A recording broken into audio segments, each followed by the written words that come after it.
Peace, guys. It's me, Arlene J. Ramsey, CEO and founder of Everyone Let's Talk, also your favorite self-wealth mentor.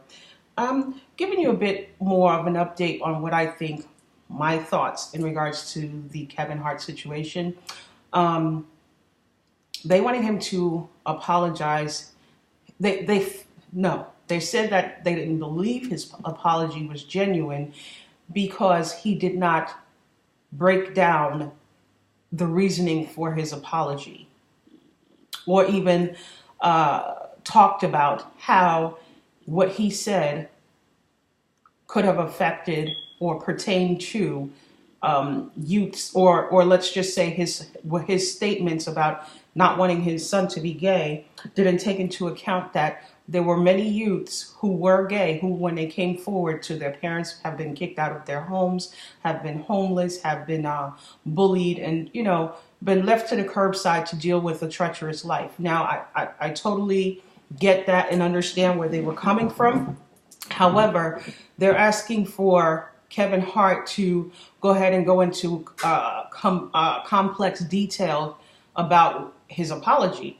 So my response in regards to that is that everybody doesn't have the ability to give an apology in chronological complex details to that extent. That takes a great level of self-awareness, or just a great level of critical thought in that process. Everybody doesn't have that. I mean, I don't want to say everyone doesn't have that ability. We all do. However, there's a lot of people who doesn't even know that that is something that we can do, or something that we can achieve to do. Let's say that. So they rather, what to me, his apology was genuine because he never spoke on the gay community again, or shed his ideas or his thoughts about what he thought about his son if his son was to come forward. They also said that his apology doesn't show that he still doesn't have any biases. Well, my thing is that there's a lot of people in this world who are walking around with biases and not having to actually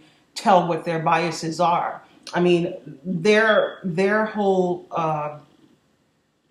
perception or point of this is not even allowing a person to just be free to be who they are. It's like if you have the psychic ability to read someone's mind, it's like you actually reading people's mind without having a reason to read their mind, just because you can do that. Now, see, that's crossing the boundaries of having ethics and let's say empathy or compassion for the next person, or just the ability to just say live and let live. So my thing is who's pushing back to the gay community and checking in the gay community's background to find out who sexually abused whose child, because there's a lot of people in the gay community who have sexually abused someone's little son or someone's little daughter.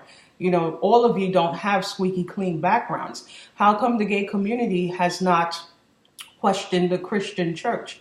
The Christian church has been sexually abusing boys for years, and no one is talking about that. There are more complex and treacherous issues that exist in our world that the gay community is not talking about. However, they're pushing an issue on something that Kevin Hart apologized to years ago. So this is my thought on that, is that we need to learn how to start pushing back, leaning on the principles of ethics and integrity. I understand the biases, and too often we argue from a sense of biasness, and it just shows the person or the thing that you're talking about, that you're still having a bias and you think that they shouldn't exist. No, everyone has the right to exist. Everyone has the right to live and let live. Even God, the creator, or the source, whatever name you call it, there's a higher being that created all human beings, right? This higher being allows for free will. It doesn't force anyone to be either way. Some people believe in God, some people believe in the devil. In spirituality, all of those things exist. However, it leans on intentions. Everything begins and ends with intent. What are your intentions? So if your intentions are to be pure and good, your thought process and your actions are going to follow that. However, if your intentions are leaning on cruelty, malice, or an agenda, underhandedness, your thoughts and your actions are going to lean and reflect that. It is all intent. So my question is what is their pure intent or their true intent for calling out Kevin Hart at this particular time, years after the fact, dismissing his apology? I didn't even, from what I read, they didn't even, they've acknowledged it, but they didn't even say, well, we thank him for the apology. It was dismissive. It was a sense of acknowledging it just so they can talk about what was wrong with his apology. We don't need to be crucified anymore, and that's something that I don't think they're understanding. And with the gay community, I think that, they're getting positions of power so that they can turn around and force their lifestyle on other people.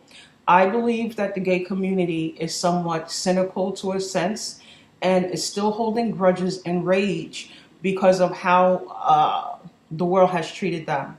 That's just my perception, what I'm thinking from what I'm seeing, my analysis from what has been happening. And I say here now that it's time for you guys to let that grudge and that rage go.